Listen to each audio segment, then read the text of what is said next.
Dans le chapitre 39 de Les Contes de Beelzebub à son petit-fils, le vaisseau cosmique Karnak continue sa chute vers la planète sacrée après avoir quitté le lieu de son séjour temporaire. Beelzebub se prépare à retourner sur la planète où il a débuté son long parcours existentiel, malgré les conditions défavorables qu'il a dû surmonter à travers les différentes concentrations cosmiques. Son petit-fils Hassin lui pose des questions sur la présence fréquente du créateur de l'univers sur cette planète sacrée qu'ils viennent de quitter. Beelzebub explique que cette planète, appelée Purgatoire, est le lieu de souffrance des êtres supérieurs malchanceux provenant de diverses planètes de l'univers. Dieu apparaît sur ce lieu pour apaiser leur angoisse. Il mentionne également que le Purgatoire est devenu le centre de concentration de toutes les réalisations de l'univers, offrant un environnement riche et splendide avec des paysages et des créatures uniques. Sur une planète sainte, collectée et acclimatée, se trouve toute la flore, la faune et la faubourg de l'univers.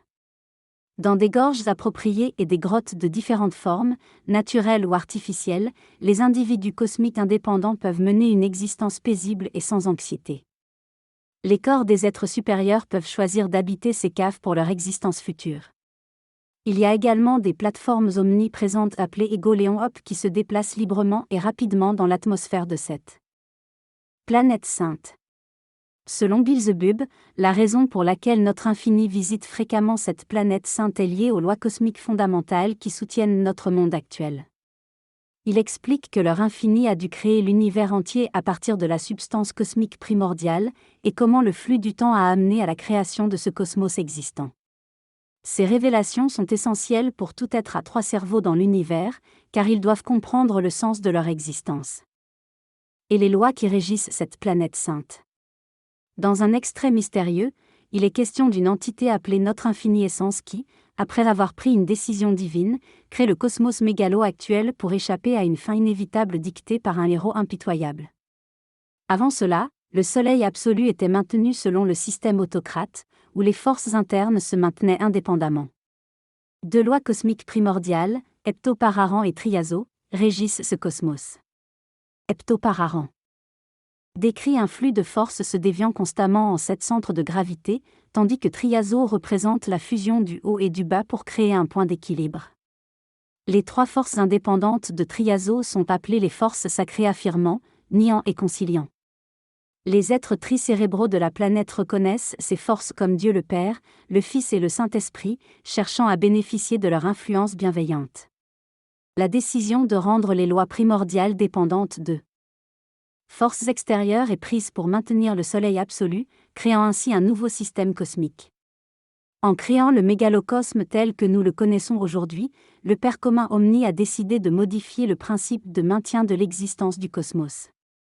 Il a altéré le fonctionnement des lois sacrées fondamentales en allongeant, raccourcissant et disharmonisant certains processus. Ces changements ont permis une affluence automatique des forces nécessaires et ont introduit des cycles de complétion distincts.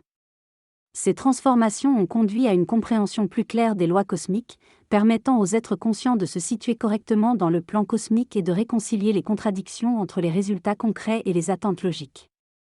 En comprenant ces lois sacrées, les êtres ont la possibilité d'acquérir une conscience plus profonde de leur existence et d'atteindre une compréhension plus subtile de leur place dans l'univers. Au début de la création du monde actuel, l'action des deux lois primordiales, appelées Séirus et impartialité, fut dirigée depuis le Saint-Fils absolu vers l'univers, aboutissant à l'émanation de ce qui est nommé Théomogo ou le Verbe. Cette création s'est poursuivie automatiquement, sans l'intervention de la volonté divine. Les émanations du Saint-Fils absolu agirent sur la substance cosmique initiale, donnant naissance à des concentrations cristallisées, appelées les fils de second ordre. Ces fils, une fois pleinement actualisés, devinrent des forces pour le processus cosmique et engendrèrent les fils de troisième ordre, communément connus comme des planètes. Le cycle sacré de la Éparpasan s'acheva avec la formation de ces planètes, laissant place à l'évolution et à l'involution des processus de transformation. Ainsi, de nouvelles formations indépendantes, appelées similarités aux créations précédentes, émergèrent sur les planètes, témoignant de la complexité et de la diversité du cosmos. Au début, diverses